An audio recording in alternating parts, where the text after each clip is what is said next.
네, 오늘은 트레이더여 무엇이 두려운가에 대해서 한번 말씀을 한번 드려봐야 되겠습니다. 사실 그 원래 원 제목은 그 데이비드 베일스의 테드 올랜드 이 두 분에 져서 예술가여 무엇이 두려운가, 그래서 아트 앤 피어라는 곳에서 소개된 도회 수업 실험에 관련된 내용이지만, 사실 우리 트레이더 입장에서도 거의 같다고 보시면 됩니다. 제가 이제 트레이딩 경력이 굉장히 오래됐지만은, 처음에 제가 딱 차트를 봤을 때 아무것도 몰랐어요. 근데 그러다가 뭐 이동평균선, 그리고 뭐 MACD, RSI 이런 걸 보면서 지지와 저항 같은 걸 보면서, 이러한 원리로 바닷길에도, 바닷길이라고 그러잖아요. 길이 없는데 바다에 근데도 나름대로 노선이 있잖아요, 항로가. 이런 차트의 세계도 눈에 보이지는 않지만 뭐 정확하게 지지와 저항이 보이는 경우도 있지만, 사실 어떠한 흐름에 의해서 움직이는 거는 우리가 부정할 수가 없습니다. 그래서 기본적으로 상승, 하락, 횡보, 이제 변동성, 이제 이 네 가지로 이제 보통 구분을 하고, 그래서 제가 그거에 대해서는 또 다시 설명을 드리겠지만, 기본적으로 왜 제가 이 수업에, 도예 수업에 대해서 소개를 시켜드리려고 하는 거냐면, 이제 이 실험 내용이 이렇습니다. 그래서 도예 수업 첫날 이제 이 강사가 합니다. 그래서 그 도자기를 만들면은 내가 후하게 점수를 주겠다. 야, 일단은 많이 만들어라. 많이 만들수록 내가 좋은 점수를 주겠다. 이런 식으로 이렇게 만듭니다. 근데 이제 결과가 어떻게 됐냐면은, 그 퀄리티가 그러니까 좋은 그러니까 도자기를 만들려고 했던 학생들보다는 오히려 많이 만들려고 했었던 학생들이 오히려 더 좋은 퀄리티에 더 좋은 결과가 나왔던 겁니다.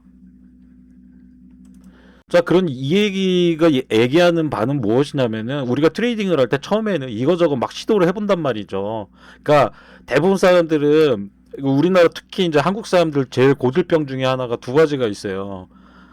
제가 교육을 해보면서 느껴보면은, 초보고 뭐 5년 되신 분이고 다 똑같아. 성배가 어딘가에 있다.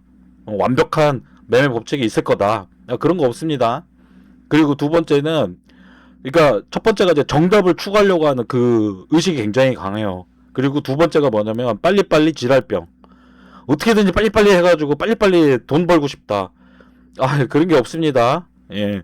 어느 정도 사람의 개인 기량의 차이에 따라서 조금 다르지만, 대부분 이 차트 세계를 이해하는 측면에서 공부할 양과, 그리고 이제 경험적인 게 필요해요. 그래서 여기서 도자기 수업에서도 나왔던 것처럼 20개를, 그러니까 최대한 많이 만드는 팀들이 오히려 퀄리티가 좋았던 것처럼, 수많은 매매를 그 데모를 하든 뭘 하든 간에 매매를 많이 해본 그룹들이 오히려 성적이 좋았다는 얘기죠. 근데 처음서부터 뭐 완벽한 성배를 찾아가지고 그거에 맞춰서 내가 매매를 하겠다, 예, 그럴수록 오히려 실패가 될 확률이 큽니다. 그런 방법도 없고, 그리고 그 경험이 그렇게 없기 때문에 알 수가 없는 거예요. 그래서 제가 지금 한 가지 예제를 이렇게 놓고 보여드리는데, 여러분들 RSI가, 제가 이제 곧 다른 내용으로 이제 RSI 이제 써먹는 방법도 조금 알려드리겠지만은, 이렇게 보시면은 저도 RSI는 씁니다. 지표 중에서 유일하게 쓰는 지표라면 RSI나 ADX 정도인데, 사실 ADX 같은 거는 잘 안 쓰지만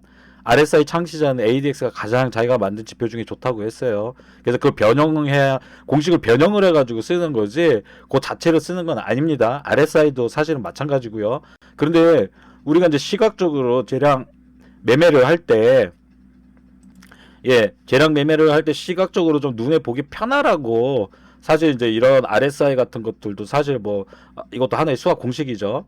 근데 이제 이런 걸 보시면 RSI가 이제 30 미만에 왔을 때 우리가 매수를 들어간다. 이제 기본 개념이 그런 거잖아요. 70이면은 과매도다. 그러면 쇼치고, 요거는 이제 써먹는 방법이 따로 있습니다. 물론 이제 다이버전스도 있고 그렇지만, 해보라는 게 뭐냐면, 내가 RSI 30이라고 해가지고 들어갔어. 이렇게 딱 들어갔어. 어쩔 때 또 이렇게, 과매도된 상태니까, 잠깐 올라가는 경우도 있고, 또 이제 과매수된 상태에서, 이런 경우에서는 또 내려서 치면은 또 내려가는 경우도 있고, 예. 그래서 확률은 뭐 엄청 높지는 않아요. 하지만은 맞을 때도 있고 안 맞을 때도 있다더라. 그러면은 왜 어쩔 땐 맞고, 어쩔 땐 맞지 않을까? 무수하게 트레이딩을 많이 하면서 그거를 자기 걸로 소화시켜 나가는 과정이 필요합니다. RSI가 70이 넘어가도 상승 추세가 있어요. 오히려 RSI 70이 지지선이 돼가지고 오히려 그게 하나의 지지선이 돼가지고 그 추세를 타고 막 올라가면서 꺾이면서 올라가는 경우도 있단 말이죠. 반대로 RSI 30도 마찬가지고요. 오히려 RSI 30이 저항선이 돼가지고 더 꺾이는 경우가 있단 말이죠. 그러면은 그런 것들을 어떻게 분별을 해낼 건가? 그런 거는 우리가 북맵 차트라든가 풋프린트 차트를 통해서 또는 수많은 자료들을 통해 가지고 가장 확률적으로 높은 자리를 찾는 겁니다. 하지만 가장 중요한 건 뭐다? 많이 해봐야 된다는 거. 해보지 않고서는 안 된다. 그러니까 왜 두려워하는가?